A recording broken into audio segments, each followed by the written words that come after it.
like live streaming the podcast, but The pod's podding. yeah, The camera's cameraing. I think a live stream podcast might be a bit. We need a bit more practice for that. So you don't have any PG. and you don't have any stops as well. Yeah. To be fair though, it might not be in it. We'll probably do it in one take. Do you reckon? Yeah. Can I taste it normally too? Right.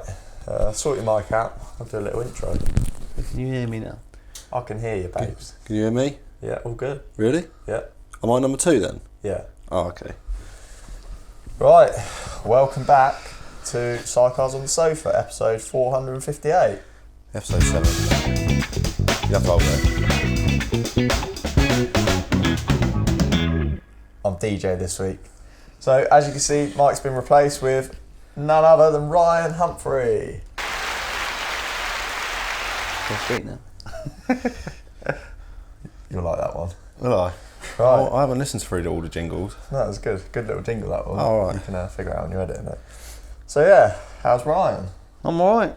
Just work life now. Kids on the weekends. Every weekend. No training, so happy days. Is that the best bit about retirement, do you think? Yeah, I don't know. It's just it's struggle to like not think about going racing or something like that. But then now I've got a solo and things like that, and do things with the kids. It's easy, yeah, and so it's all right. Sounds boring. Yeah, I thought you'd be a bit busier than that. No, well, just normal life, isn't it? Yeah, that's true. We was thinking about some topics to like get you Get me going. Yeah, get you going tonight. Back on the old But I Facebook think rants. we wanted to go like back to the beginning though, and like where you started with racing. Like, when did you have like bikes when you were a kid, or like anything like that? What were you doing? So I started, I've always had bikes, always motocross in my life. My dad's always rode more so, but I started on a PW50 when I was probably 3 or 4. But it's never like raced properly or anything like that. It was like 1 year on a 60. You didn't do no schoolboy racing? Yeah, but you like did? 1 year on the 60, and then my dad said that he's not doing schoolboys no more, so we went back to adults. And I had an 85, done 1 year on an 85, and then again he went back adult racing. But I've always been involved in it, yeah. What about your brothers then? Didn't they do it? Yeah, or they so did more? all of us have done it, like, yeah, from a young age. And my dad was like a Mark Kinge moment with Bradley. Was he? Yeah, he was bad with Bradley apparently. Oh. What do you mean, Mark Kinge moment? Well, you know, like, you're shit. If you do will it, I guess. But yeah, like, they just want their sons to do well, don't they? But my dad, with Bradley, he said he'd never be like it with us, because obviously he used to pack up after practice and go home and Did stuff he? like that. Yeah. I didn't think your dad would be like that. But no, it all started on from that, and then I've done 1 season adults for UMX on a 125 Yamaha, when I was 15 to 16. What, so you went with your dad? Like, your dad still took you then? Yeah, so then it was me, my brother Ricky, and my dad all doing the UMX. Were you any good or what? I was okay. I got to A group in the end, but I won like C group straight away in the adults. Oh, did you? Used to beat Brett constantly. Oh, Brett as well? Yeah, he was on the solo. Oh yeah, I forgot about that. Then I done Kennel on a solo in 2008. That is the most lethal thing I've ever seen. How did you get out on Canal? I've done alright, like top 10 of the support race, but I was a bit out of control on a solo. Just used to always jump like this or always jump like that. Was it? Yeah, I remember. I've seen it at Osbury. Yeah, oh yeah. What about fuck. And then I was going to say something and it just literally disappeared from my head straight away. Well, I think we were talking about Ryan. Yeah, we were. You're pretty good at talking about yourself. So I'm gonna good. sit here and just let me unplug my mic.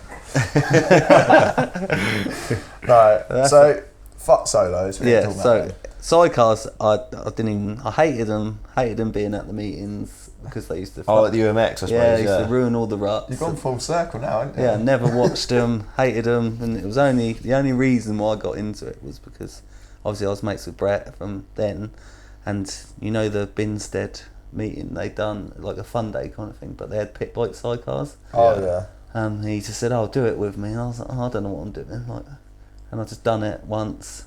Well, we done it twice, 2 years in a row. And then he said, "Oh, have a go on like the tryout day, what they used to do, on an adult one." I was like, "No, I'm not interested in that. That's rubbish." But just done one session, and then it was like, well, yeah, it was rubbish. Solos is better. I was never really into it, and the only reason I went Sidecars is because Dad said as soon as I hit 16, I had to pay for everything. So if you don't want to pay for it, be a passenger. And he said, obviously, Brett just said, do you want to have a go at Sidecars? And I was like, I'll give it a go.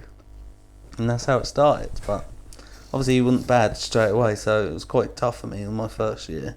So especially when you don't really care about it or anything, and not I've just done it because I could. And What year was that then? 09? 09, yeah, 2009 started, and then even to the point where this is how much I didn't really care. So Brett broke his back in 2009, but he rode with Pete Curlin in Genk. Yeah. And I said, "Oh, I'm not going to the international because I'm not interested." Obviously, so I didn't even bother doing it or anything because I was like, "Yeah, no, that's not a bit of me yet or anything." Yeah, and then he broke his back, and then I rode with just anybody and everybody really, like Cole Kerwin. What, people started asking you already? Yeah, like straight away. Ben Blythe had done a meeting with him, and then it was just. Then your first season, yeah.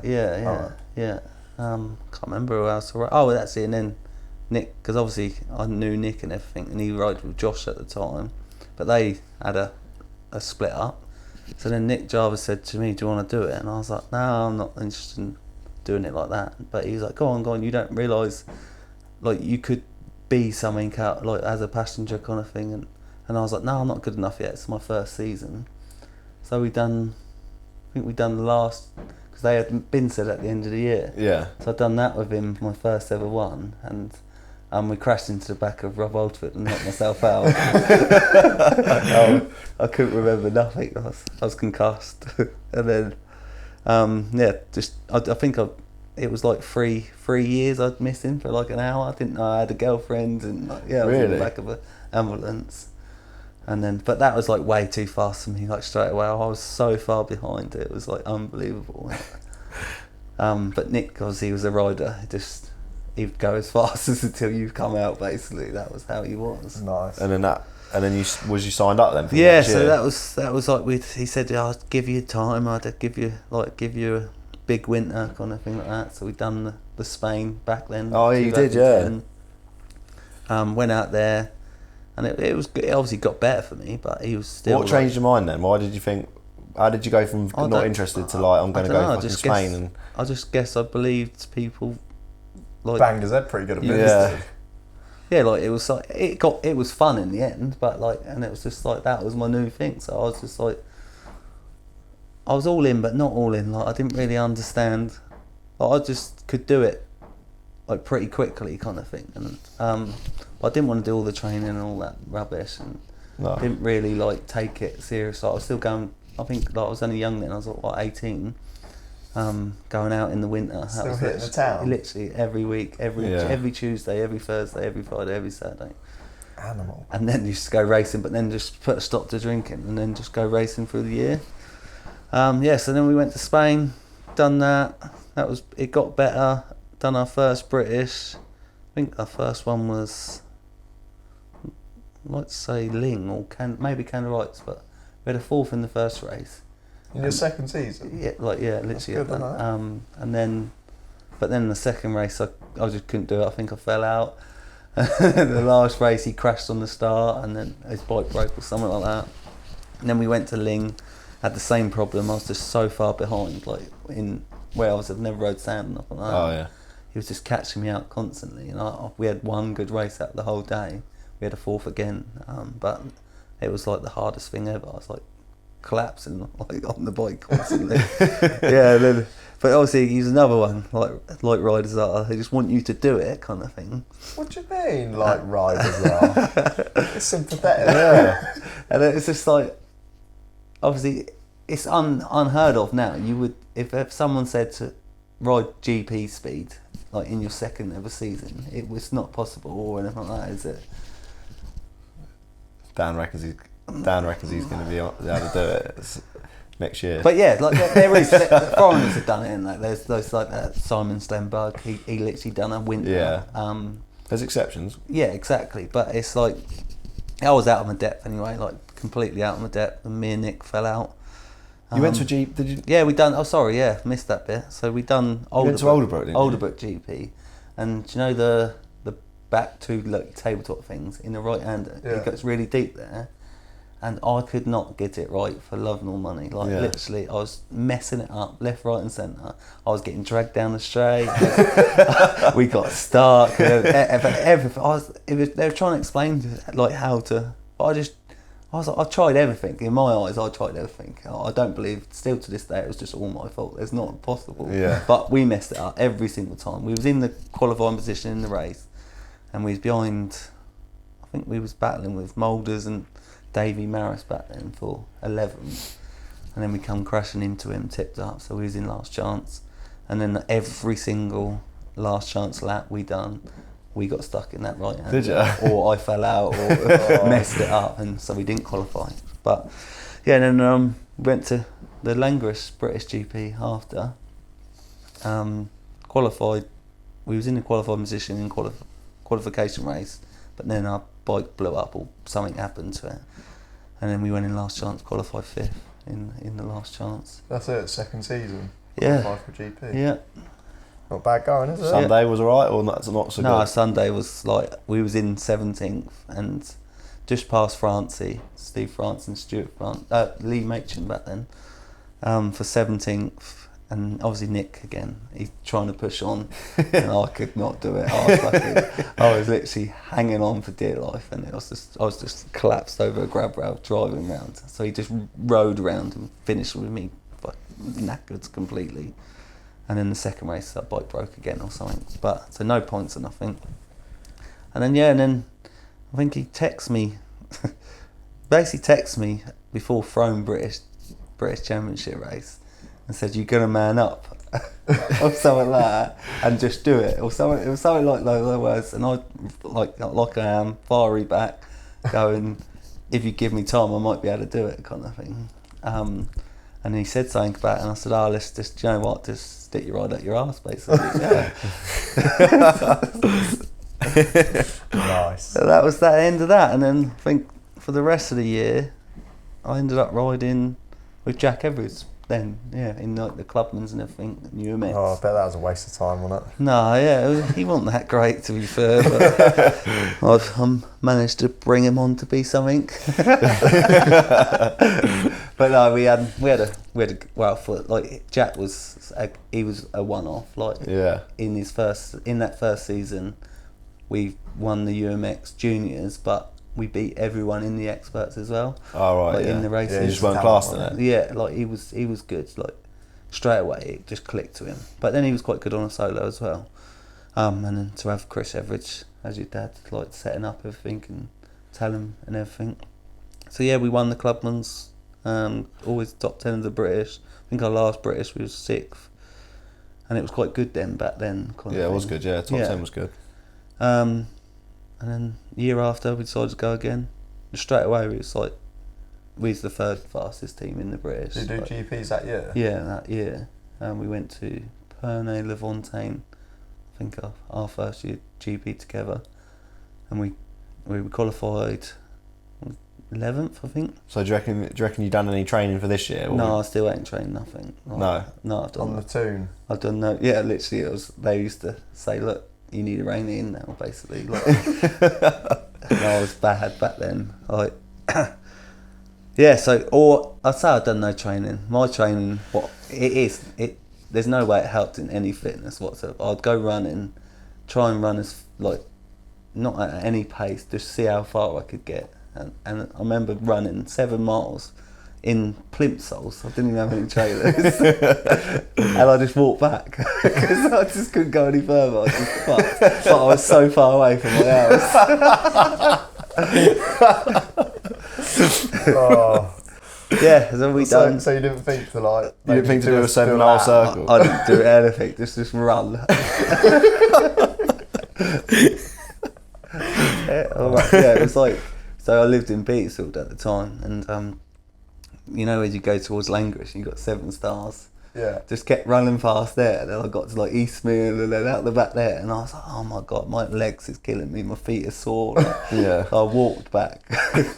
Fucking hell. Yeah, and that was like a bit like that. And then I remember signing up to a gym, Pure Gym, and I just used to go there and just sit on a row and think, oh, this is hard work. Like I'd stop after like 7 minutes, like go that dude, and go on to the cross training. It was like, yeah, I didn't have a clue, didn't want to listen to anyone. But then it was like people was trying to like say to me about my knees, like you need knee braces. I was like, shut up, it's because you're old, like. Yeah. That's what you need, kind of thing. And how much that's bit me in the arse now. That leads on to a question actually that we were asked. Go on. What advice would you give yourself 15 years ago? If I would do everything completely different to how I'd done it, like it sounds big-headed, but how naturally I could just do it. If I knew what I knew now, I'd train from the very beginning and do it all properly. I wouldn't have kids young. Like, just like Sorry, life. Cohen. Yeah. No, yeah, I don't regret them for anything like that. But like to do a sport, to want to go to that Live level, for it. like, you have to live for it like that. Kind of happened by accident, not. Yeah, not and like exactly, like I didn't choose that. Like I said, I hated them before, but it just naturally, and I had some. Basically, I think it probably favoured me to get there quicker because I started off with Brett straight away, so I was on the back burner really, like because he was okay straight away, kind of thing. Where you could ride a solo. Yeah, and like he was all like straight away. I think our first British we had a 12th or something like that, and then the last British we had a 6th at the end. Oh right, yeah. Like the one we done. So yeah, that made me get quicker. Whereas some people, I feel like they probably stay too slow, like for too long. Yeah. Because the jump's always going to be hard, whether it's in 3 years, or 1 year, or 3 years, or 5 years, kind of thing. And then and then obviously I went with Nick, and I do not regret that. Although I couldn't do it and was nowhere near good enough, it taught me so much and made me better, so much quicker, because I was just forever chasing him around that track. Like, Yeah. Was it easy with Jack then when you got on with Jack? so much different, so much nicer. Like obviously I remember being at a British, and it was Little Silver with Nick as well done, and he tried this triple what no one done. It was rutty and it spat us off massively in practice. First race, and he broke his ribs, so went to hospital and everything. And then on the last race, Jack's passenger, he again new guy, Lewis Luxford, just didn't do it, never done nothing, went with Jack. So Jack was progressing too quickly for him, so then he couldn't do the last race because I think he crashed down the hill, fell out. So I done it, and straight away we had an 8th, I think, in the last British race. But although Nick was faster, it wasn't much. It was like probably 4 seconds, 5 seconds. Yeah. I know it's a lot, but it was so much easier with Jack, like instantly, like. Yeah. And because obviously maybe Nick was a hard ride to ride with anyone, kind of thing. You had to be like really on your ball, and I was not good enough. Josh obviously could do it. Dan Chamberlain could do it, but they're two of the best that we've had, kind of thing. Yeah. And then but to ride with Jack, it was just so much smoother. It just made everything much easier. It wasn't ever easy with him, but it was way better. Like I was more in my comfort zone. Yeah. And then to drop back down in speed, to then progress with him, was definitely what I needed. Yeah. But he just progressed really quickly, like straight away. His second season, he was in GPs, scoring points, qualified our first one. And then a couple of years later, you were back on with Nick again. Yeah, and then I've done, what did I do? 2 seasons with Jack. Yeah. Yeah, qualified, GP, scored GP points. Jack scored in his first ever GP. So they were your first GP points with Jack. What, Pernod La Fontaine, yeah. I remember you at Brew as well. Yeah, and then I was, again, Jack, I was the sort of passenger where over passengered everywhere. Like, wanted to be scraping my ass on the floor, let go of one arm if I could, kind of thing. Because I just, by this point, I was loving Sidecars. I was so into it. Yeah. As in when I'm there, kind of thing. Yeah, And yeah, like watched obviously Robbie Bax and Ben van der Bogart and all them lot, like doing the Casper Stuplis, doing the one arm over and everything. And that was what. But and at Prix, me and Jack was fast. Like, we was doing all the jumps, and then I was just over passengering everywhere. And I was absolutely finished by. I think we come 18th in that, but I was finished by the first race. And obviously, where training helps is the recovery between races. Between races, yeah. And I went to that second race hating life. Like, 7 mile walk didn't quite cut it. No, not at all. And I literally did not want to be there. Isn't there a funny story about you putting in for a drink? So then we had a bad start. So we passed Nick and Dan, and I think we got to 17th, and then I just hit a wall. It was red hot. Yeah. And I just said, come in. And then Chris, I had a drink of thing, and then we went back out. But obviously now we're out of the points. And then Chris Evans made my new name Volvic. That's funny. But again, you should, if you're going to do GP life, you need to take it serious with your training. Yeah, and I think, what did we do after that? We didn't do a full season or nothing like that. Like, we was running one engine at the time, and if we crashed at Castle Delivers and bent the whole bike up, so we couldn't go to Framfeld. Oh, right. It was like we could do what we could do, basically. Yeah. But we was third in the British. Our first ever British at Woolly Grange. What the fuck is he doing? What did we? Yeah, we come third, a second, and a third to come third overall at the first Jack's second year in the British Championship. And Straight then on the pot. yeah, and it was literally, I think we had one non-podium was at Frome, but every other time we was on the podium. Beat Scott Wilkinson all year. It's good going. It's good, yeah. That is definitely good. And then on our last, we got to Candorites and Wakes Carlton, and Scott was like still there in the points kind of thing. And then by this point he had Dan Chamberlain on. Oh yeah, I remember. They went really well at Candorites, ended up winning the race.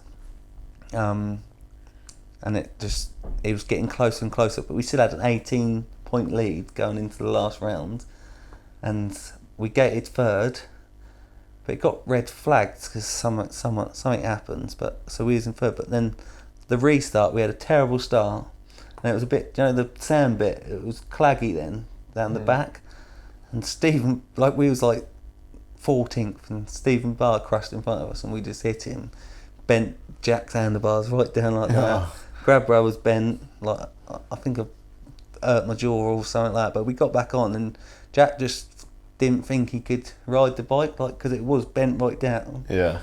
On the last lap, we went from we passed 3 people on the last lap, so he could have went a bit faster on that race. But obviously, riding like that, it would have been difficult for him. And then we ended up having, I think, 4th in the second race, and Scott beat us. And then we beat him in the last one, but he managed to make that many points on us, 18 points in the last round. We went joint points in the championship for third, but because he bloody won at Candorites, he got the third overall. Oh. Yeah, and that was my career with Jack pretty much. We done the next year, and again we was going into it being fast. I remember you having a new bike. Yeah, we did. Yeah, we went VMC. It was, I think, me pal, the first British, we went third. I remember you riding around with no front mudguard or something. Me pal? Yeah. Yeah, because we crashed in the first race, went straight over. Oh yeah. But yeah, he was, and then we went to Frome, and Jack broke his collarbone quite bad. Had to have it all plated up. But he was out for 2-3 months, and again, back to being a passenger slag. I just jumped on everyone. And then me and Jack had a little disagreement and just went our separate ways. So I went back with Nick because I wanted to do GPs all the time at this point. Oh, you loved it? Yeah. And yeah, Jack went with Scott Graham and I went with Nick, and we was always having real good battles, but obviously I got to do more riding going with Nick because we'd done GPs again. I remember you buying, is that when Nick bought Cuban's bike? Yeah. So he bought that. We went straight to Roggenburg GP. scored points again. 16th, I think we was. But that was like when it was like there was always over 40 riders and everything like that. And Yeah, it was busy back then for sure. Nick was faster than what the results showed, but he just couldn't ever get out the gate. Oh right, yeah. It was always coming from the back, but then again that probably made it better for me later on in my career, because obviously again you had to be on the ball when you're trying to come. It's so much harder coming from the back. So when would you say you were at your peak then? The best I've ever been was when I rode with Brett, I think. Here he is. Hodges coming in.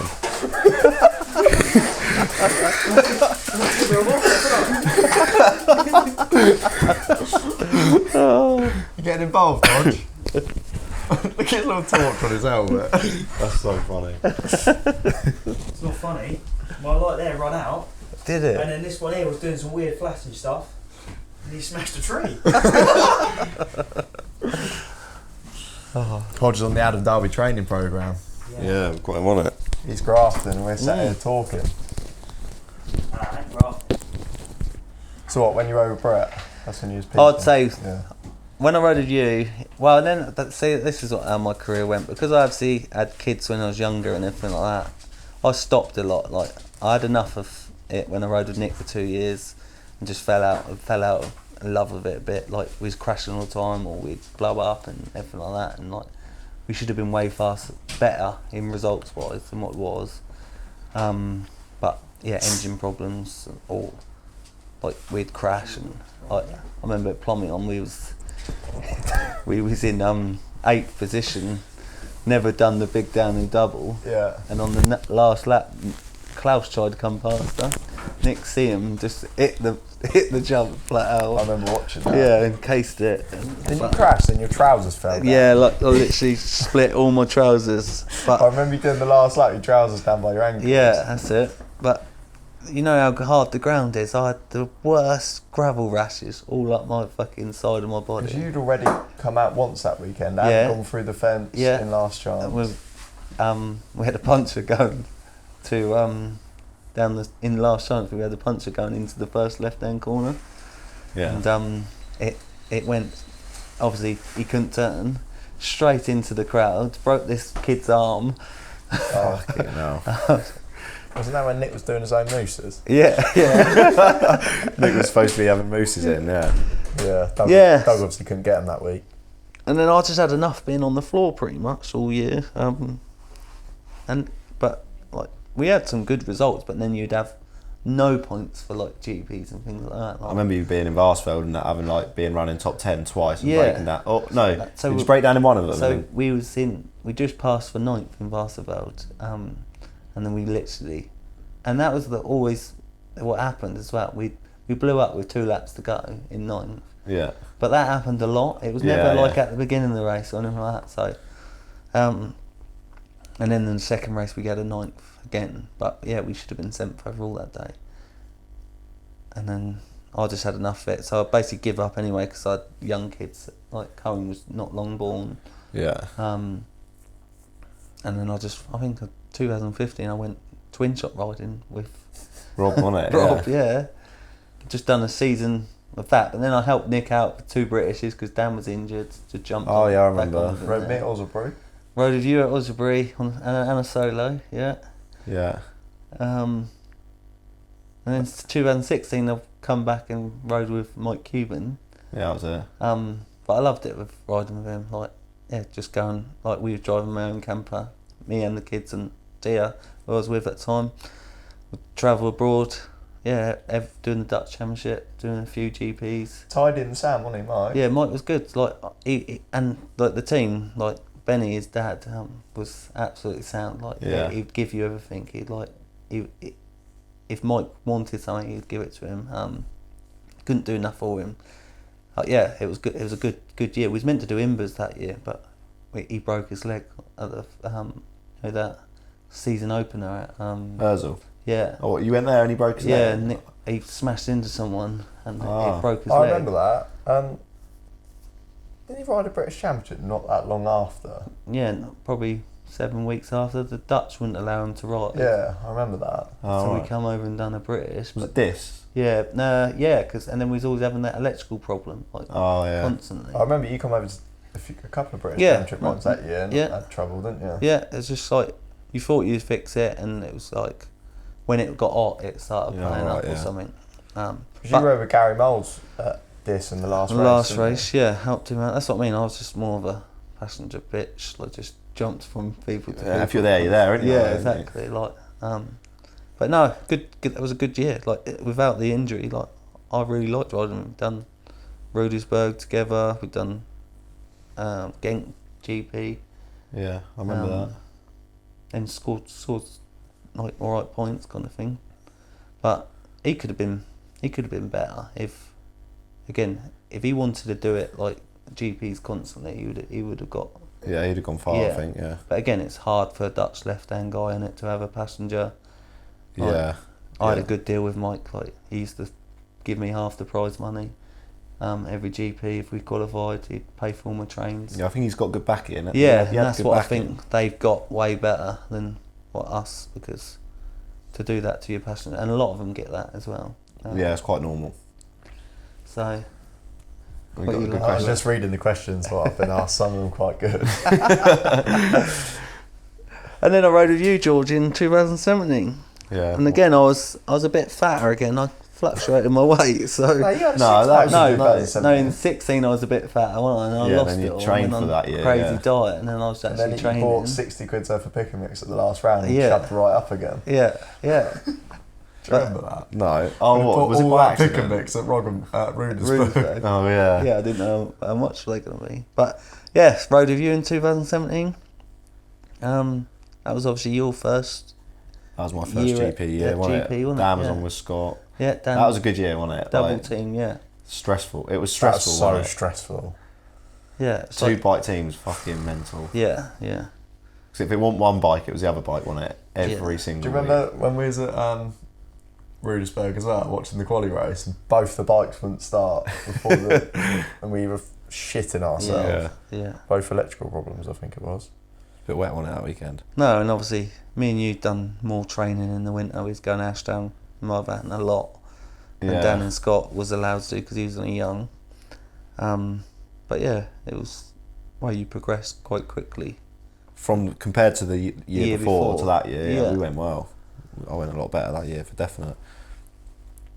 But it was hard. You're smoking me up every week. Yeah, that was it was quite good actually. The good thing about it as well, like we was way off the pace than Brett and who else was it? Brett and Stuart? Just Yeah. Yeah. But obviously it was either one of us having the podium, wasn't it, kind of thing, in the British. Oh, the British, yeah. I Yeah. didn't. I never had a Oh, you podium. didn't get Oh, one. did you not? It was us and Gary, wasn't Hodge it? and Oh Gary. yeah, they was in it. Yeah, of course they was. We was yeah. getting one. I think we had three and they Yeah. had three probably. Yeah. Oh yeah, Gary was quite fast actually. He was fast, yeah. He was probably- Yeah, unreliable, wasn't he? Mm. Yeah, he had a couple of. He had a DNF at Blythe, if you remember. Yeah. Yeah. DNF at Dingmore and a DNF, and he didn't have a DNF at Canada Heights. But do you remember his bike stopped on the Yeah, last lap? And yeah. then- but he still finished sixth. Yeah, that's it. That's probably one of the best races I see you to have at. It's basically whoever beat Oh, it who was in whoever the last race. went to wasn't the it? last race, didn't it? And it was Yeah. whoever beat who. And we just couldn't. And to be fair, Gary passed you, and he definitely had the better of you that year, and you fucking come back at him. Yeah, we was And I last for think like it 2 or was 3 laps. Proper good race. Yeah, it was. Yeah, No, with Gary, he was like he used to be way fast, faster didn't than he? us at the beginning, didn't he? But Yeah, and fade. it was like, but never faded enough to come back into Yeah. it. Like, yeah, like. Yeah. You ride with But- Kerwin that? Yeah, that's what I mean. He had Cohen brung him on massively. I think as well he used to ride Saturday. Do Yeah, you remember he yeah. used to ride Saturday at the Yeah, Irish yeah. and then come and do Sunday at the Yeah, British? he did. And I think that weekend was one of them, and he was proper knackered. But we done a lot of riding that year. That was That was busy year. I think Yeah. we did 10 Grand Prix. yeah. Just didn't go to Latvia twice. No, that was all it Latvia and was, wasn't Estonia was what we missed. Yeah. Yeah, that was good. That was good. And what was so a year after that you retired again, No. sort of, didn't you? Yeah, kind of. Went to work. Because I went to Japan to work out there, didn't I? Oh yeah, you did. You Yeah. got a good tan, didn't you? Yeah. No, I went to Japan for what, 6 months was it? Whatever it was. Yeah. So I was hating it out there. All I wanted to do is be at the first GP. Oh right, yeah. And then as soon as I come back, I only went to watch. Did I ride with Brett in Ukraine that That year. must have been the second Grand Prix though, Ukraine. You can tell us about that because that is a pretty mad story. Yeah, third Grand Prix, wasn't it? Because Dan hurt himself at a British. Was it a British or maybe no? It might have been his ankle when he broke his ankle or something. Was it? I can't honestly remember. But yeah, I was in Japan anyway, and Brett was just messaging me saying who could I have, and we was going for every passenger he could have, and there wasn't anyone for him to be able to do it. He messed around and went, "Oh, I'll fly you back." Yeah. And I was like, no, don't be stupid. Like, I can't leave it. And he was like, alright, fair enough, blah, blah. Tried even more. Then he asked me again. So I started thinking about it, and I was just like, well, this job's coming to the end. Maybe I can fly back. And then fly back out. So in the end, he bought my flight from Japan back to England. And I had to get a medical to go to the GP. But Brett didn't tell me, he didn't tell me my flight details until I got to the airport, because obviously it's cheaper to fly via somewhere else. Yeah. So I had to do a 7.5 hour flight to Thailand first. What, to fly back to Ukraine? Yeah, right. So I went from Japan to Thailand, had to wait there 4 hours. Then I done a 12-hour flight from Thailand to England. Literally, obviously you jet lag because it's complete different hours. So I had to go straight to do my medical. Went and see the kids for about an hour, I think it was, and then there was either that night or the next morning. I flew from England to Romania. Fucking hell, we had you all around the place. Yeah. So Joe Millard was riding with Stuart Brown then, so we went through Romania border into Ukraine. Was thinking I'd just be like England, you can get a taxi like that. There was nothing. It was like this tiny little airport. Riding a donkey to the track. Yeah. We just said, we was like, where can we get a taxi? And someone must have overheard us in like this little car park. And this guy come running over, taxi. We was like, yeah. He come back with this Fiat Scudo, with windows and seats in the back, the cracked windscreen. And he said, yeah, I'll take you to the track, blah, blah, blah. And mate, it was, I didn't think we was going to get there. Like, he was driving so fast. Was he? And Ron Thacker was in the front, and he went to put a seatbelt, and he's like, "No seatbelt, you don't need it," like this. And on their hard shoulders, it's all gravel. So he was overtaking on the hard shoulder across like potholes and things like that. Jesus. But yeah, we got to the track, and he just went €10, 10, and it was 45-minute trip. Like, fucking hell. And when I got You there, I probably was bought like, another mud up with that. I was like, "What is this place?" There was a woman with a cow. Was it? Walking on the road selling milk from this cow. But yeah, I ended up doing the GP with Brett, and there was no qualifying, as in they want A and B, because there wasn't enough riders. Yeah, automatic quality. Yeah, but obviously you still done the qualifying race, but with everyone in it. And pre-quali went good. We was 9th, and then he had a bad start in the qualifying race, but we got back to 10th. That was like with everyone. So that was good, but it was so hard, and I was thinking, what have I done? Like, what have I put myself through? And then Saturday night we went to this restaurant, and like I was cramping up because jet lagged and everything. Like, and I'm not even back in like the time zone really. And I was just sitting there like eating this pizza at this restaurant, but just couldn't move my arms. I was like cramping. And obviously this is the time I used to go running in the morning, and it was a joke. Like, I went running on Saturday mornings, but I've walked past Stuart Brown and Joe's camp, and he's going, "Not going running today, mate." I can't move. I'm literally like so stiff. Done the first race, but Jack Wilkerson prepped our goggles. Yeah. But he put we think he put the lenses the other way around, and obviously it's sticky one way, isn't it? Because you have them bobbles, but they don't all have them. So he's put them, and obviously he's just done like 9 pairs of goggles or whatever it was. So we just put them on, and obviously you have Terrace over at the top. They was already on, and they watered the track to death. And on the first lap, obviously we got to the thing. Brett said my goggles are broke. So I took him off and put mine on him. Yeah. He went, "These ones are broke as well." Fucking so hell. we literally couldn't see. He was getting just plastered with shit. So we come in the pits, new goggles. Did you have a drink of water or not? No, not this time. It's only first lap. It was alright. But yeah, I ended up like way down and come back into the points, but it was just literally we got to 2 points, 19th. But our speed was like top 10 fastest. And then the second race, we had a good start finally, gated 6th, and on the second lap or third lap, we went over this little ski jump, and Brett's handlebars just snapped like the flat out ski jump, and that was the end of that. So he flew me home for 2 points basically. No. And then I flew back to Japan the next morning, from via Russia to Japan to go back to work. Would you advise your former self to do it again? Yeah, I loved it. It was the best experience ever. If they had not now because the country's fucked, isn't it? But if anyone wants to go to a GP, I know it's fast, I know it's a lot of money, but Ukraine was one of the best. Yeah, when I went in 19, it was so good. Yeah. I've never been. It was good. Like the crowd love it, don't they? Yeah, they do. It's like back how it used to be. It's good. Yeah, great experience. Just obviously, maybe if I had to pay for it all myself, it wouldn't have been so good. He was on a free holiday. A few days off work. Yeah, that was that. That was that trip. Anyway, enough about fucking just my whole career. What should we do? We've got some questions. We've Yeah, got some quick fire questions, right? Who do you think's going to get the most GP wins next year? Marvin. Oh no, I can't say that. I've got to say Prunier. Because I chose Prunier to win the world title. GP wins doesn't mean world title. No. I think. I'm gonna say What are we Prunier. going overalls or races? Nah, race wins. Leobardis race wins. Do you think Leobardis is going to win the title? No, I think Marvin with Musset on, and no one can beat him in a season. Yeah, I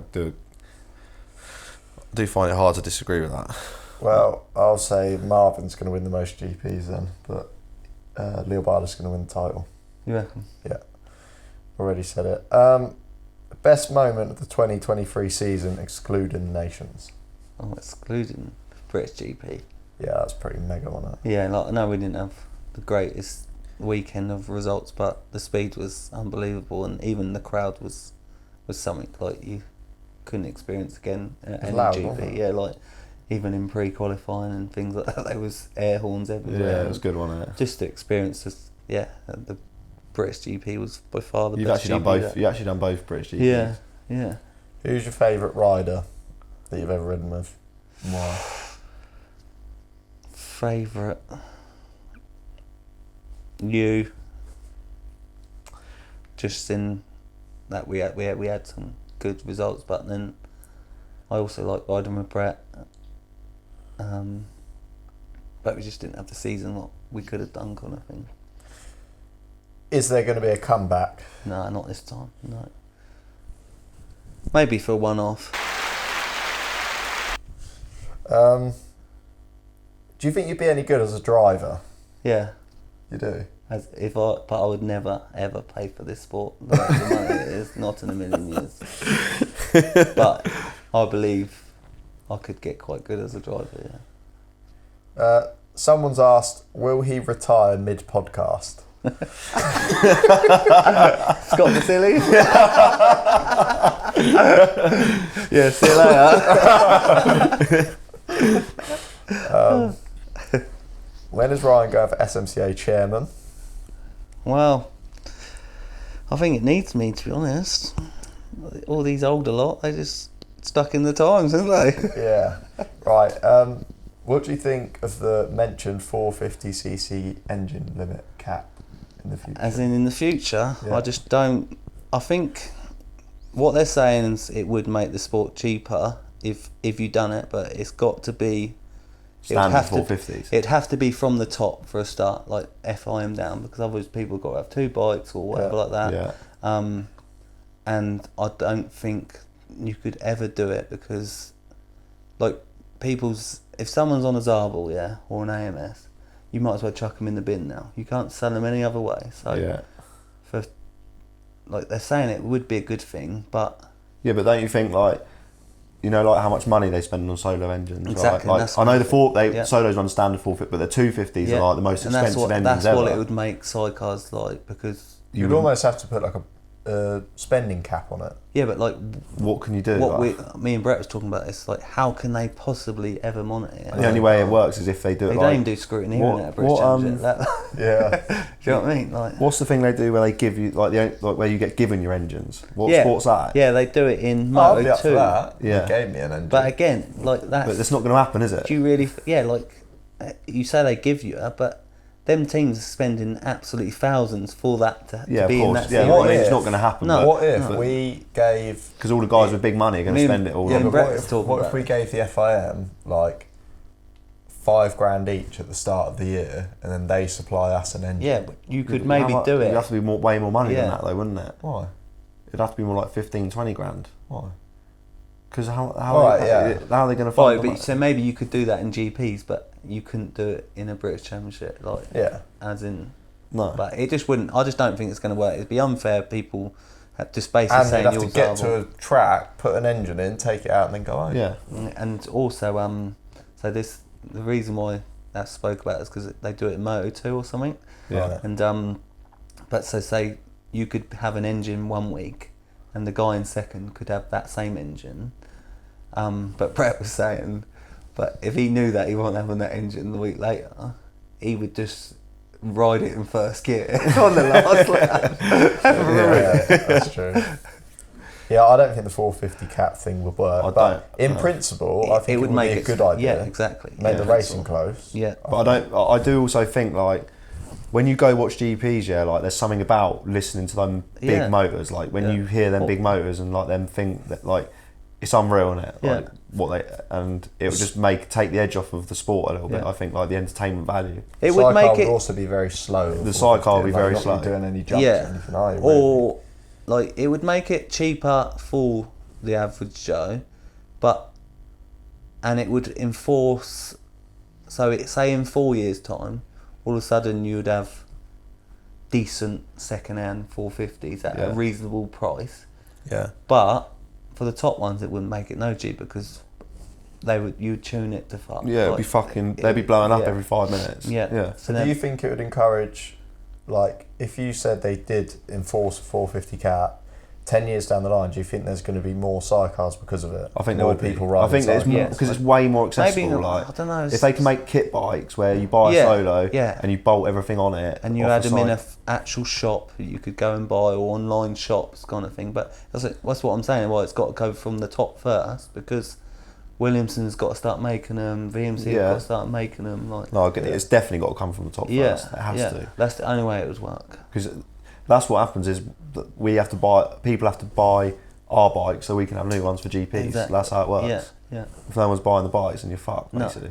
So basically we're saying no go on the 450 No. cap. And the other thing was about adding a 450 championship to the British, which No, I just it's think just I don't bollocks, think that's isn't it? right. So this is Get my rid view of on the it. expert championship. yeah, I think get rid of it all. Yeah, people are probably not going to agree on my view, but what you're doing there is you're devaluing like the actual the championship. So you're making it more to be for like the club level riders. Yeah.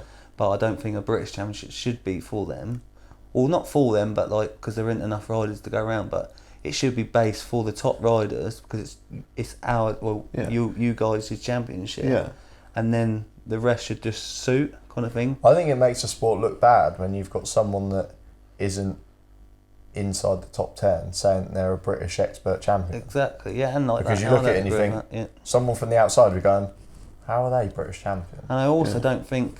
So this is what I've got. I've wrote a few things down, and I was going to talk about it. It was basically, do you feel like the sport is not growing because people's ambitions are just to keep the sport at a club level? Like they don't want to go. There's no goals to go to GPs. Like, and the British Expert Championship don't actually help it because people want to stay in it also, rather than keep going all the way to the top. I think probably the reason why the sport's not growing is because of like the other end, like the bottom end. There's not people coming through. Yeah, But because if there's twice as many people, the people that are riding around in 15th or 12th in the British Championship would actually have to try to be in the British Championship. yeah. Whereas now they're happy to just turn up, have a couple of beers on a Saturday night, ride round, score points to be in there. That's what I'm saying. It's hard. Do you think that they want the sport to stay at club level? The riders What, for themselves? Yeah. Because when we started riding, it was Dad really who said, "We're not here for this. We're here to go GPs. Like that's what we're here for. There's no two ways about it. We're not fucking staying at Clubman's for another year to win it. We're going Imbers." Well, this is. And then when we were Imbers, it was like the year after we could have stayed at Imbers another year to try and win the Imber. Yeah. But no, we're going GP. Like, we only had a goal of going. We was always going to GPs, like no matter what. But I don't know if there's that many people like that. No, this is what I mean. So when I started, all the few seasons, it was good. We had always, when you do the presentations on the thing, it was always 7 or 8 British teams qualified for that meeting, and 2 or 3 of them haven't qualified. So there was always a good amount, but that meant like 8 of us. There was Stuart Brown, obviously, Dan Millard, Jenkins, Alfie Hyde, Dean Hyde, Stuart France, Jack. Brett, Jack. Who else was it? It's going to be bad now that I've missed someone. Nick Jarvis. Yeah. So that we was all going to GPs and all could qualify quite comfortably, or not comfortably, like always in kind of thing. And now I don't think they. But that means all of them had that end goal to be up the top or to do the best you possibly can. And now I feel like people just. I don't know if people think it's too hard to get there, or I also think a little bit. It is. The sport costs a lot of money. How much it costs now to do GPs is a lot more than what it was even when we started. Yeah, but like, I remember. So a lot of you guys were going to Grand Prix on like 580 KTMs, weren't you? And I think now if you went to a GP on a 580 KTM, you'd be fucked. Yeah, like you wouldn't be competitive. I do still think Azarble is still but that's the best value for money bike. You can still ride a 2-stroke. It is difficult to have Azarble if you don't ride abroad. Yeah, because you can't get bits for it. So and that's where we took the stepping stone of going to Imbers, and then all of a sudden we were abroad, and then we had Azarble, but now there's no like at the minute there isn't an Imber. Like we were speaking at the weekend, and it looks like there's going to be an Imber team like a proper British Imber team next year, with all the riders that you would say should be going to Imbers next year, like Jack Rogers, Luke Banks. Who else, Dan? Do you think Ozzy will be in it, and then like hopefully they'll have a proper team, and then it starts. Once you start racing abroad. And you outgrow the Imber, then you've got to go. Then you go GPs, which is natural progression. I think as well when like people are a little bit like sheep, aren't they? Like, say for example, at the weekend we went to Marder. There's a lot of teams there, like British teams, but it's because like they're going, so we fancy going. Because they're going, we fancy going. And like you said about 8 teams going to Grand Prix. If they're, say for example, you know. Well, say if Jack... say Rat's racing us, and Rat thinks, I fancy going to a Grand Prix, and he goes there and like he did at the British GP, scores a few points. And someone like Jack Rogers or Tony Graham, who's chasing them round, at a British go, you know what, we could go to a Grand Prix. So like, we drag them, they drag them, they drag them. But maybe the gap's been a bit too big for a while to make it realistic. But but that's what I'm saying. But why is that gap? But it does need... Like there are people coming through like Jack and Luke and even like Taylor Witt and that who will hopefully get in this Imber team and then start thinking about GPs again. Because if Jack says I'm going to a GP, then Banksy will be thinking I need to go to a GP, and then hopefully it will carry on. I think what it is as well, they just like if you think about the riders who have stopped: Dean Hyde, Alfie Hyde, Richard Jenkins, Dan Millard. Nick Jarvis. Yeah, that's where the holes come from. No one's replaced them guys, have they? If you could put not enough. Them guys could still race fast. Yeah. And if you put everyone that could still race into the racing, it'd be stacked. But when you think about how long Brownie has ridden for, that's not even realistic. No, there'd be 100 people. There'd be so many people riding if no one quit. And it's the same for passengers as well. Like there's no one to replace, like that's why you lot are still chasing all the old guys constantly. All the middle guys are gone. all the middle lot are gone. All my age people. Exactly, But then it's again like, do you think it's also because it comes back down to they don't want to go there? Like they're happy of just doing the sport and not it taking over your life, because it does take over your life. Yeah, you've got to be like love it. You have to be addicted to it. I find quite a lot of what happens now is people make the jump and. Like how you said about you went through the tough year, and then that puts them off it. You have to get through. It will never be easy. Whether you say like Jake Graham, I do actually think he's got a bit about him, but his lifestyle reminds me of how I was. Yeah. But the difference is now, because you guys, you look at that his lifestyle outside of the sport, yeah, and won't give him that opportunity.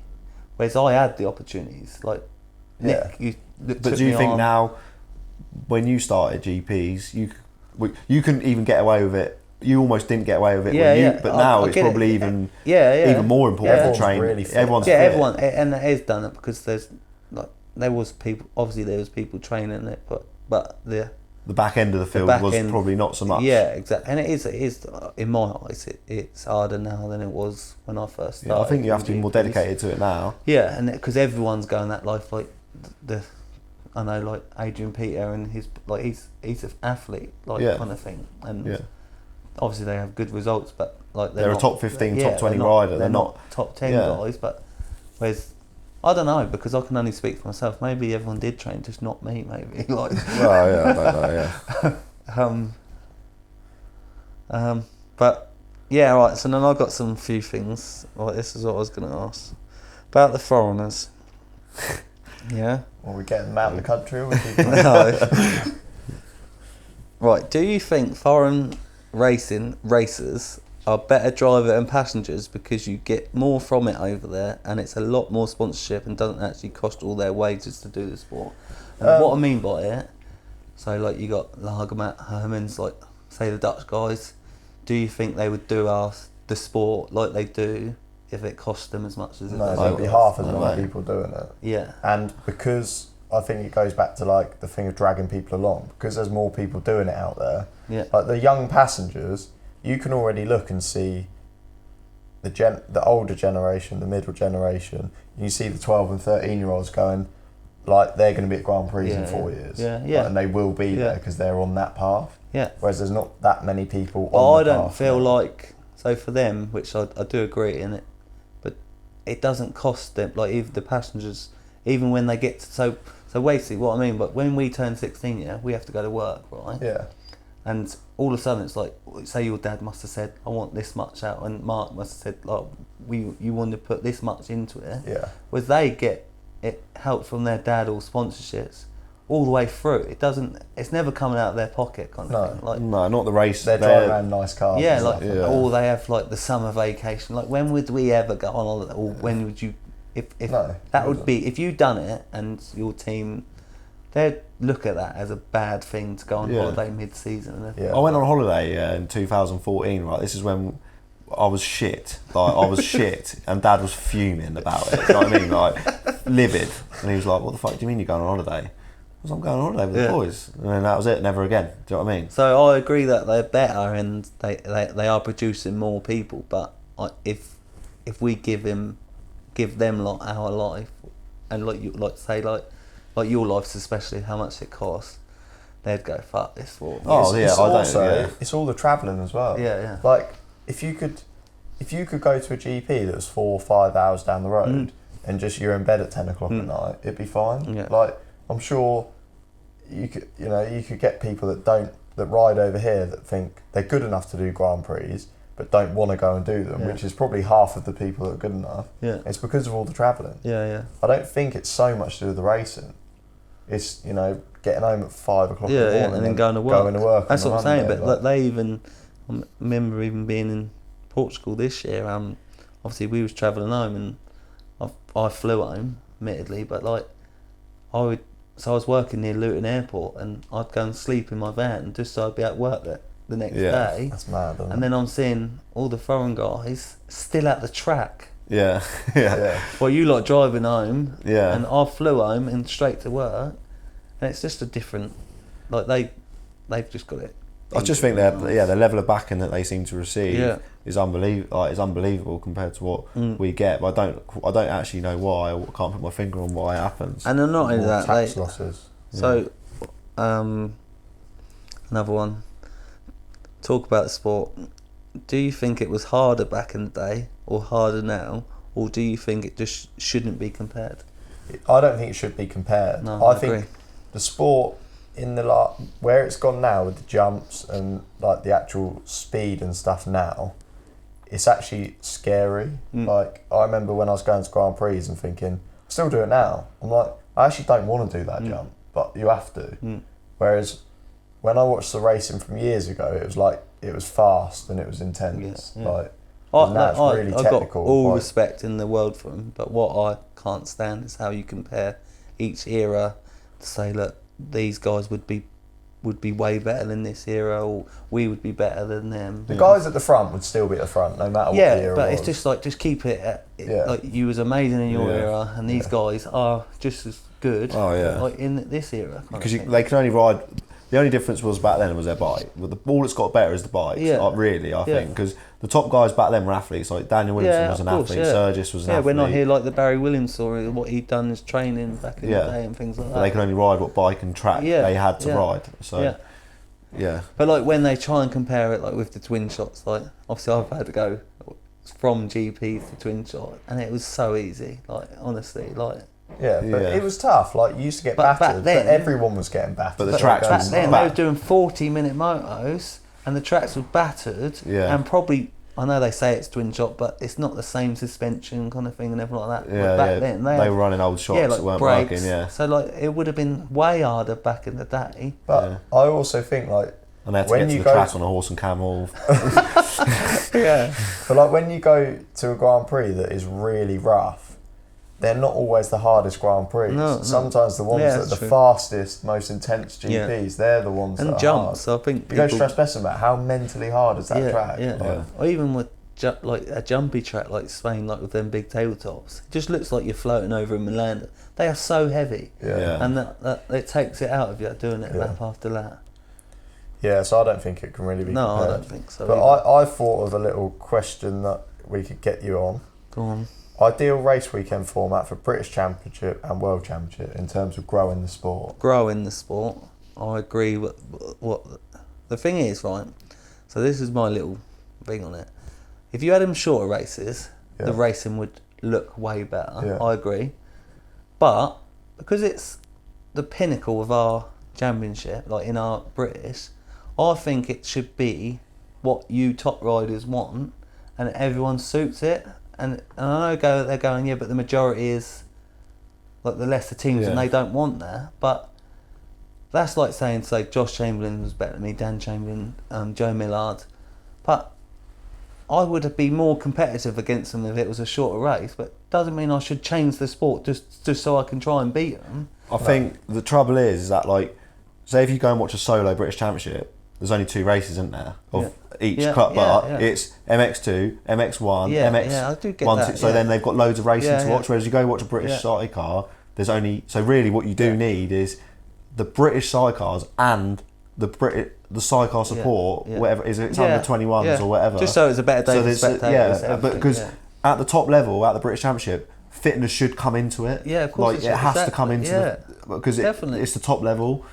Otherwise, but I do agree with people saying, it's shit because there's only 2 races to watch. Yeah, but there should be 2 lineups of sidecars. The other teams who just want to do sidecars for fun, they want to ride their bike, don't they? Yeah, should be in the other class. Yeah, and that's what it needs. But then they're in the riders of that. No. Like as in even for me, for instance, like if it's a short British Championship, there's 3:15s, I'd have been way better as a passenger. Yeah. Because my 1 lap time passenger is way better than my whole race. Yeah. But I wouldn't want the sport to change just to suit. Just because I'm not training enough or my lifestyle's different to someone else's or something like that. Like, I wouldn't want to beat people. So what are you saying anyway? So what I'm saying anyway, I think the British Championship should be down to you top guys and then everyone. I think it should be 25 minutes, but I do agree that maybe that's not the best for the sport growing. At the minute. But it should be long races because you should have to be fit. What I think the biggest problem is in sidecars at the minute is interest in it. Yeah. So my opinion is the interest needs to be raised. Mm-hmm. So I would do British Championship, I'll do a 15-minute practice qualifying session, and then the top 10 from that go straight into a super pole. Yeah. So they do 1 lap super pole qualifying. I know it's not, for the riders, it's not the most fair as such, but it's exciting for people to watch. Yeah. And then I'd do 3 15-minute plus 2 lap races.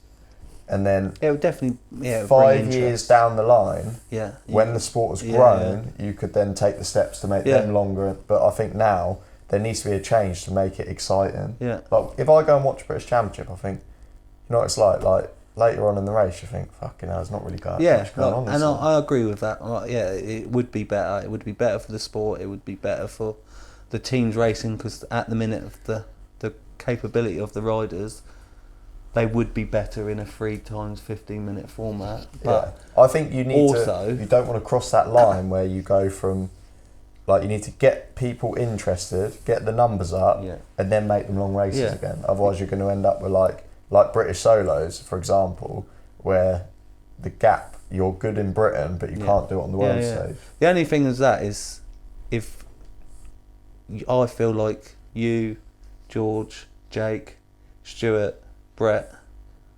who's like Aussie, Rat, they all have to agree with it, because I feel like it's their championship. I think, but the problem is, I think riders from a selfish point of view, like from my point of view, if I want to go and do Grand Prix, that isn't the best for me. But for the sport as a whole, I think it is. I think they need to do, when they create more interested people coming, then they can make more of an event of the races, and then it'd be good to watch, like when you go to British Superbikes or whatever. But they could also make it more interesting at a Grand Prix. I think it would also help if our meetings were held at bigger solo meetings. That's what I in my opinion, right, clubs shouldn't be running the British Championship. No, it shouldn't be a club meeting. It should be ACU running the whole series. They invest the money for the tracks and and obviously hope to get the money back and everything like that. If you'd done that, you could almost, the ACU could then go, well, no, say if they, for instance, they had a British 2-stroke championship. No, you are running with the sidecars. No, you are running with the quads. But because we're meant to be the main race, but we're put with clubs where their money comes from all the other races. So they don't actually care about sidecars. Not really, no. But I wouldn't mind being at a meeting where we weren't the main race if the main race was bringing a massive crowd, and then they're seeing sidecars at a meeting where and you get to a meeting and it's set up properly, and it's like, fucking hell, we're at a meeting, not in some field, and there's a sidecar race there, and guess what? No one's come to watch because it's 9 hours away in Scotland or something stupid. Or even to the point where just like there's no timing screen. Like, I know it's like petty shit, but like just so unprofessional for the main championship kind of thing. Definitely. And even though you're supposedly the main race, it still doesn't stay to a schedule. No, and it makes no difference you being the main race. If they run out of time during the day, they won't drop a block and put our race in. They just run it out. We've had it before where they're getting through the blocks quicker and they go, oh, you're up next. No, it should says 3 o'clock. It's 3 exactly, o'clock. I don't think it's hard to run to a schedule unless there's an injury or something like that. They've done it at Marder at the weekend. Exactly. Right? Like and there was honestly about 15 classes, wasn't there? They ran to schedule all weekend. Exactly. I don't think it's hard to put a schedule. And what cracks me up is when they put a schedule together and you're half an hour behind before practice starts. Because someone can't be bothered to get out of bed, basically. Or signing on, like because there's one person ticking your names off or whatever. Like all that can actually be done on computer. I don't even know why we need it. Like, you do your entries online. Like, why can't there be an app or an online thing where you tick that you're at the meeting kind of thing instead of going to the signing on? Because all marshals didn't get there on time or something like that. Wait, we need 2 more marshals. Well, that's where it would help if we was at bigger meetings, because it would be sorted. And I do understand that it's shit for clubs because there's no fans turning up, but it just needs to be us to be at a bigger meeting. Because Dad said they used to run with the 125s or something like that, and he said it was well good. Because another reason, I don't even know if half of people know, but one of the main reasons why it went to 2 races this year was because the clubs who would be willing to put sidecars on hated the fact that we had to be the main championship, and say like if it was running behind schedule, they have to say like there was 7 quad groups, they have to get rid of one of them because we have to have 3 races. Well, but then we did go places and didn't have 3 races. We have had it before. They can cancel it, but we just said if it means we can ride places, have two. But what it means is that there was clubs willing to do us if they only had 2 races because there was less to fit in on us kind of thing. So that was one of the main reasons. I think as well. I went 2 races. It was schedule related. Like I spoke to Banksy about it at the weekend. I would prefer 3 races at a British Championship, but not when practice is at 10:30 and then you're out at 1 and then they're trying to like cram 3 races in the afternoon. Yeah, I haven't. If you rode at 9, 11, 1 and 3. Yeah, my biggest thing to have the longer race was, and only 2 was just so people like for Weights-Con for instance, like if we had another one, we would never have got another engine in a bike or anything like that because there's just not long enough in between because races. they're not running to a good schedule. So like 2 races gives you that opportunity. So there should be more of a break, shouldn't there? Is what I mean. Yeah. Like between it. The French have done it now. Yeah. I think should be time to have a practice and qualifying session separate. Yeah. Because you go out and practice, you ride around for 10 minutes, free time, and then you get to the end of your free training and you've caught up with all the people that you don't want to be riding around on your quick lap with. Yeah. I think also we start as a country way too late. I mean, France is ridiculous, isn't it? When you go France, it's like 7:30 in the morning. Yeah, but that's how it should be. Yeah. The main races don't even need to be at 8:30 in the morning, but all the other classes does kind of thing. So then, say we're at 9:30, but then they don't have to get through another 7 blocks after 9:30 or something like that. Like, it's funny at the French though, isn't it? They changed the two race format and just put a 3.5 hour break. Practice on the race. Yeah, they eat some baguettes in that time, don't they? Yeah. They have a siesta in Spain. Yeah, so I think you're right. It would be way better for the sport and the way it is at the minute to have shorter races just to try and see if that brung interest. And I think twin riders, shock support at each round. Yeah, and because the that's twin what I mean shock's got by really good numbers. Twin Twin shock Shock British Championship. Yeah, exactly. Yeah, This is Not, what I mean don't know by if they should do a championship because they all start getting funny about it. But it should just be a good twin shock meet, like a good twin shock race. Yeah. A day's racing is fine. I don't think they need a championship. A beer tent, some music. It needs a beer tent for the 20s. Yeah. Just the 20s. Just I don't like beer tents. If ACU run it completely and done the whole event, the whole series, they say to anyone who's doing it, so British Two-Stroke Championship, no, you are running with quads, you are running sidecars, we are having a twin shot British Championship or whatever. But it just brings that no one can say, "Oh no, we don't want to run that class. We don't want to run that class." Like, it's all on the ACU and they're enforcing it basically. Yeah. I mean, they could have a British support quad championship, couldn't they? Because they've got enough quads. Why could they not run Sidecar British Championship, Sidecar Twin Shot, Quad British Championship, Quad British Support Championship? Yeah. Boom. Not a bad schedule. No, It's a good schedule. Yeah. Yeah, I think Super Pole would be quite cool. Just change something up maybe then, like. But so I also thought GPs, I reckon they should do half-hour free practice, 20-minute pre-quali. Yeah. Qualifying race can be as it is. Last chance is a race. Yeah. A 5-lap race. Boom. Done. That's exciting. And for the watching at Grand Prix, it would be a lot more entertaining if the races were shorter. Imagine how entertaining a 20-minute race. Like it would be, but I think the point of a GP is that that's the whole point, is the athlete side of things. Yeah. Like, well, it is. Yeah, but the problem is there's not enough athletes. Like when you watch solo Grand Prix, they race for 30+2 because people are racing for 30+2. Yeah. But in, say, MotoGP, the races aren't 35 minutes long. No. They're 15 minutes long and they're exciting and loads more people watch them. Yeah. Yeah, like there is definitely a way to make it more exciting and to. It's like when we went to Matterley, they're not going to be doing after 30+2. You might have 3 people racing the track. Yeah. Whereas they've got 23 people still racing the track. Yeah, but then again, does it not come down to maybe the back group are still racing? They just it's spread out again. Like when do you ever say Marvin and Bax when they done I remember in Lockett. There was a minute in front of third. Yeah. But the level of riding is just so much closer in GP. Not because they're just fitter, the actual level of riding, like the ability. And Bax probably made that more of a jump because he used to ride in the week and everything like that. And all of a sudden it made everyone Marvin was doing more training. Like they brought the sport on. Yeah, but it's not possible but for everyone. Exactly. It's not possible for everyone. But if you could bring more interest to the sport, 5 or 10 years down the line, it could be possible for everyone to be athletes. I think what they need to do, right, for solos, they need to cap them riders to stop solos. You can't race anymore in GPs at 32.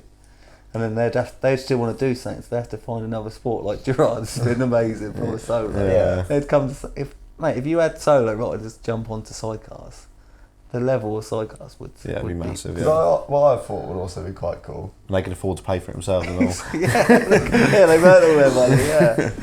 I thought it'd be quite cool. They done like a 3-round, like a rider and a passenger championship. At the start of the day, you will get riders and passengers, pull names out of a hat, race together for a race. Next race with another random guy, score your points. Yeah, but what if it's left, right? Shit. That would be hard. Who cares?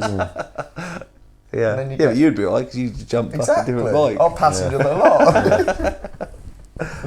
Yeah. What else we got? How long we been going, Dan? It's going to be a big Probably one, over an hour, haven't we? Mate, we're hour and 15. Okay, now. Let's get a couple of little subjects out. Yeah, what else do you... Right, so I've got...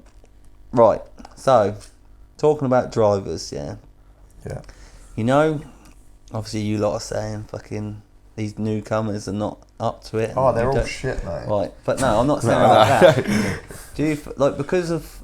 I feel like drivers, don't understand people's different circumstances in life, right? For instance, like, you two, you're young and you can do the sport, right? Completely how you want it. No other commitments, nothing like that. But say for instance, like you ask Scott, he's got kids and a wife and everything like that. You ask me, I've got kids, blah blah blah. You're asking us, and then you don't understand our circumstances or care like about our circumstances in life. It's just like, well, you should just do it like we should, kind of thing. Like, you've done no, that. but we didn't do that. You've rob for your own back, haven't you? Yeah, I'm not saying it, but like you've asked us to ride. No, but we have to. Do you know what I mean? You asked me to ride. No, I didn't. You were putting the feelers out. Comeback. Yeah, exactly. No, but we do. Like, if I rode with Scott and I ring him and say, "Oh, can we go out this weekend?" and he says no, I have to say, "All right, that's fine." Or I say, "Can you ride this weekend?" He says no. Or Can you do? No, what I mean is I don't feel like you go, "Oh, it's fine," because you've got no other option. You don't actually care about the situation. No, not really. No, exactly. Yeah, but like. Instead, like if you wanted the young ones, you could do your sport however you wanted it, kind of thing, because they've got the same lifestyle as you. Yeah. But when there's like Josh Chamberlain, for instance, like you're chasing him so much this year, but he loves it, doesn't he? But he's also got commitments of what that you don't want. I do appreciate that other people, that there are bigger things in some people's lives. Yeah, that's what I'm trying to get at. But but basically the problem is, like, he's been and done everything, can he? Like, and I like how he is, because he goes, like, this is how I'm doing it. Like, I've done everything what I need to do. I've got 2 young kids now. Like, if you don't like how my life is, you can't argue with it whatsoever. No, you can't. I've never had an argument. No, but I also get it's frustrating. But there is a reason why we're asking you guys to ride rather than, because there's that gap. The young guys aren't ready. Yeah, I get but the old guys are finished, or they're sort of like at the end of their careers. Yeah, or there's different, like you said, basically they want more. They don't want to do it anymore. But if you message them 100 times on Facebook, yeah, they get fed up. And I had to message Josh on Facebook because he wouldn't give me his phone number. That's that one. What else have I got? Oh, Jack Wilkinson, give me a few. Let's see what he got to say. Was it asking me to ride with him? You actually got loads, didn't you? Yeah, I got quite a lot. Mike was quite a few of them. How many beach races has Ryan won? He's done half of that. Who put that? Harley? Yeah. Someone put, maybe each episode you could do a feature on your top tips, be great for us newbies to learn from. Yeah, what's your top tip, Ryan? What What's that? advice? As a passenger, first thing you do as a passenger. What advice would you give to a new passenger, like a tip to help them? Do you think you could improve from watching videos or? Yeah, like I say I never trained and I didn't do that aspect, but I was so, once I've been in it like a year, I watched Casper's like on his videos constantly. Like, So at what point did you decide you were going to? Obviously, I know that you had to go to Grand Prix quite early, but like, say for example, for a new passenger, at what point do they start thinking, I want to go to Grand Prix, or when do you choose your level? Well, this is what I mean. Like, this is another one I was going to get at. Like, I think you lot and other drivers compare every passenger to be like Josh Chamberlain, Joe Millard, and not everyone is they were so good and at the top of their game. Not every passenger. Not even everyone can be like that. No, look, never going to be like that. But it doesn't mean they're shit or they haven't got what it takes and everything like that. Like, for instance, I don't know what tip I could give them, but there's more. If that's your goal, then keep it your goal and just keep going however long it takes, because some people do it, like I've done it way sooner than others, but people who've took longer have been better than me or things like that. Like, there's so many factors, there's so many different things to do. And I think, unfortunately for now, how, like, because obviously it's a lot of money for you guys, so you don't want to be wasting like years or time and effort. Like, if a passenger could say to you, right, I will get there. Like, if you knew that 100%, I'm sure you'd give them the opportunity. There are passengers that I would give the opportunity to, and there are passengers that I wouldn't. Yeah. Because you can just see it. Like, you can see when they're saying to you about, like, some people, they just speak at you and you think you can't bullshit a bullshit. I know that you're talking shit, and there are other passengers that, you know, if they said to you like, I'm gonna do it, they would do it. Like Ryan Beaver said something to me this weekend. I love his hat. I won't say who he was talking about, but he compared himself to a top passenger, and he said it with a chip on his shoulder. That basically, if we had to do anything fitness related, I'd fucking smoke him. Yeah. Because he knows that he's so much, or he believes so much that he's that much fitter.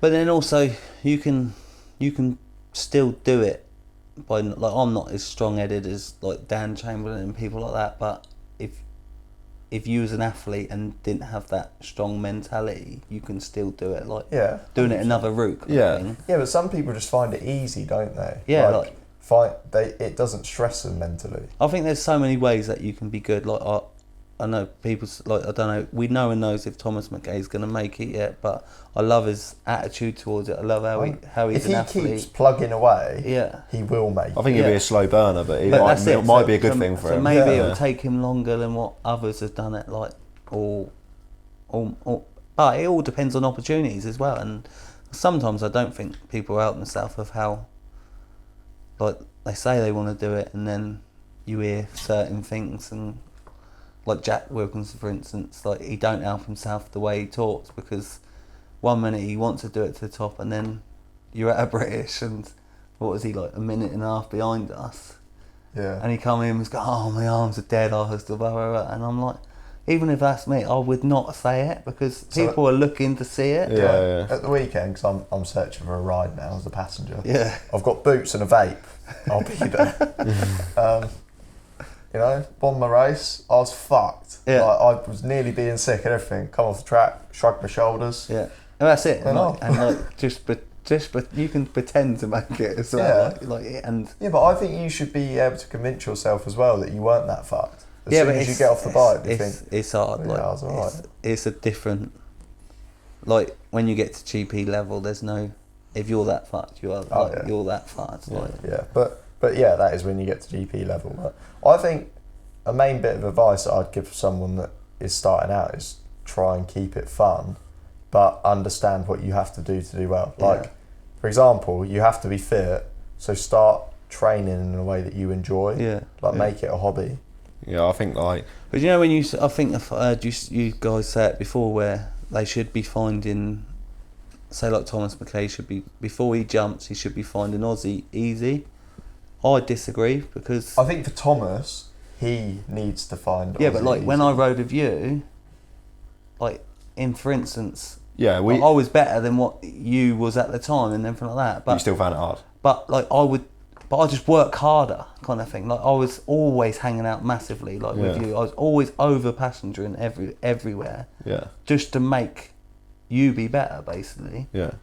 You should. Yeah, like you say, you should never find it easy because you should just be working hard. Exactly. Maybe, yeah. But I think there are some people that like, you know, like some people will, like for example, when you rode with Nick, a lot of people wouldn't have put up with that. No. Getting smashed down the track, blah blah. Yeah, but maybe it was some people can make the jump and, you know, scrabble along and then deal with it. Yeah. Like Josh Chamberlain said, when he got on with Stuart, he basically got battered for 2 years. Yeah. And then because then he got the hang of it. Yeah, but then he was, again, it's hard because Josh does say that, but he was naturally good. Yeah, he was straight away.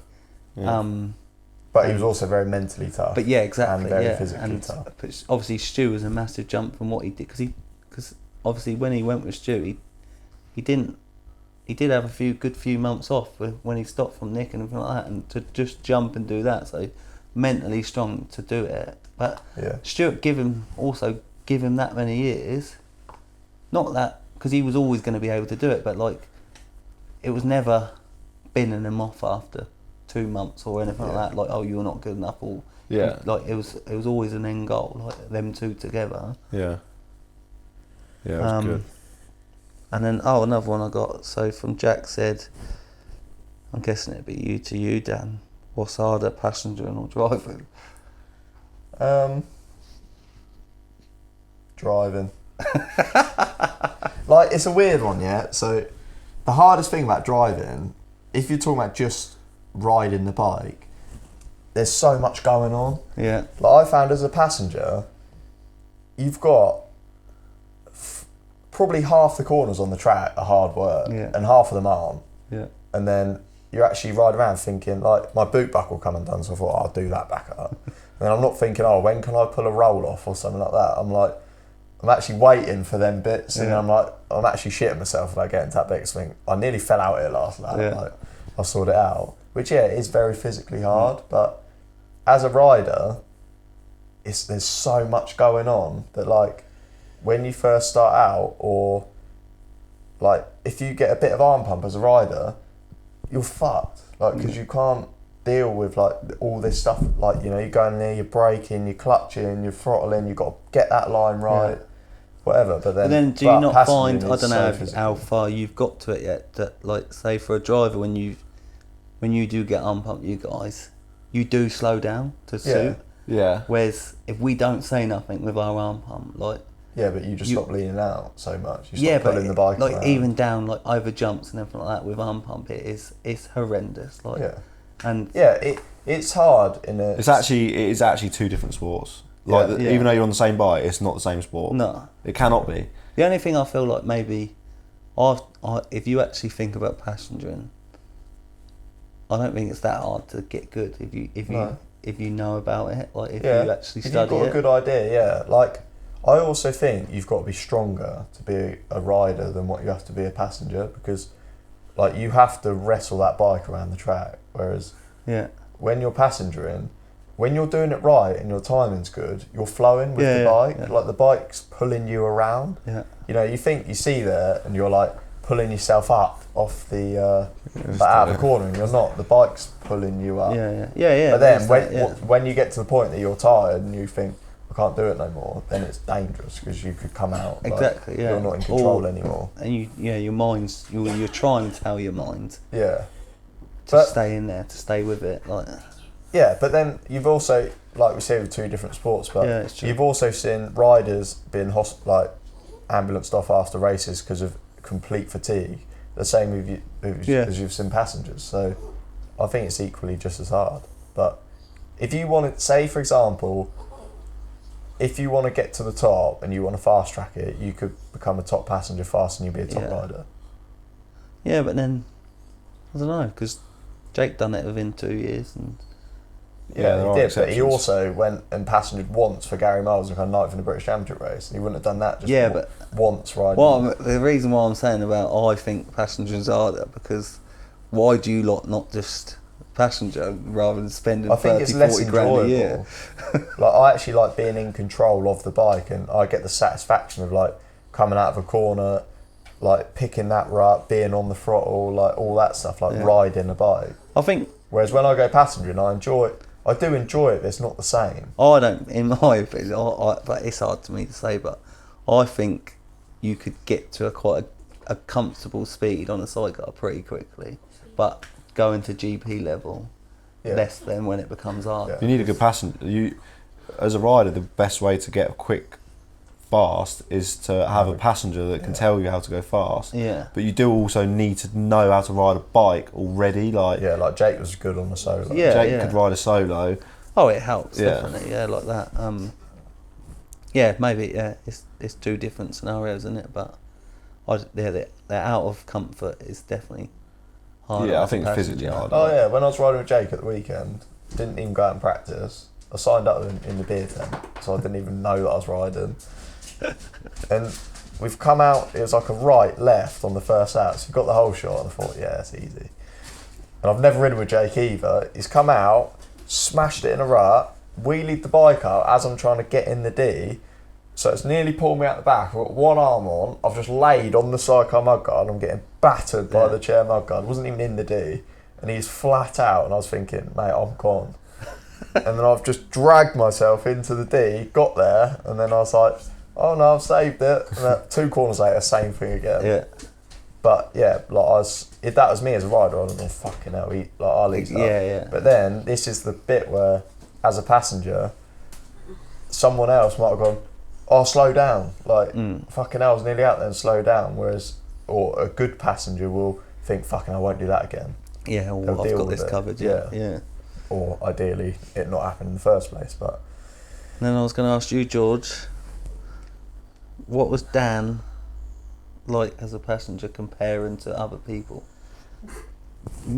Most of the time, you wouldn't know. Like, I can't push my hardest, but I can push. Yeah. You wouldn't know most of the time, but where he's not in like he said, like a flow state, like where. Like, you're not thinking about where you put your foot, right? Yeah. He is thinking about it because so like you can catch him out, but he is literally passenger sidecar 5 or 6 times. This is what I mean. So like, I'll say it now. Like, you've actually impressed me better than what I thought you was gonna do, because you are in the correct positions on the right-handers down the straights, and there's newbie passengers who still can't stand up properly down a straight after a year or two. Yeah. Or like not properly, but like you've got. But then I guess you've been around it, like just them a little bit sort of see around Osbury, that off cambered right.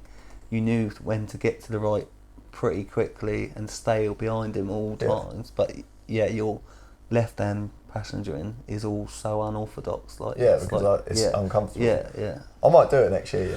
Yeah. I'm actually tempted to give it a really good go. Should. So yeah, hit me up if you need a passenger. With who? Right, should we call it a day? Unofficial. Yeah, that's a secret. Yeah, we'll wrap this up. We're going to have to do a part 2. I reckon we'll do a part 2. Right, press A. Hit the jingle.